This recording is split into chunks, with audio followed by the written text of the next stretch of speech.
এই অনলাইনে কাজ করতে এসে কম বেশি আমরা সবাই ভুল করে থাকি, তবে থটস অফ বিল্লাল ভাইয়ের এই চোখের পানি দেখে আমার আজকে অনেক খারাপ লেগেছে। যে ছোট্ট শিশুটা লিখেছে তার হাতে রাখতেই কষ্ট হচ্ছে, লিখতে কি কষ্ট হয়েছে?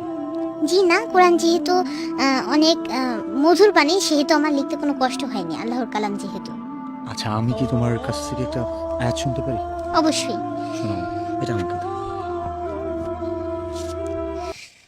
يا عبادي الذين آمنوا إن أرضي واسعة فإياي فاعبدون كل نفس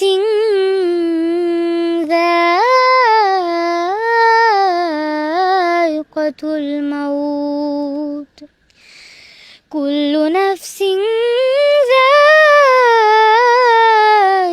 الموت ثم إلينا ترجعون صدق الله। এখনের যে জামানা পড়ছে সেই জামানায় 90% ছোট বাচ্চাদের হাতেই খাইতে গেলে, যে কোনো কিছু করতে গেলে, বাচ্চারা কান্না করলে সবার আগে মোবাইলটা তুলে দেওয়া হয়।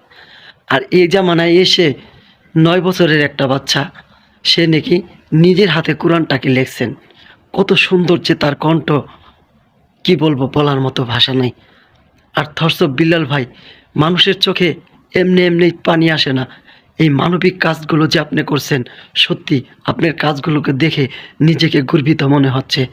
তো যাই হোক ভাই, আপনার জন্য মন থেকে দোয়া ও ভালোবাসা রইল।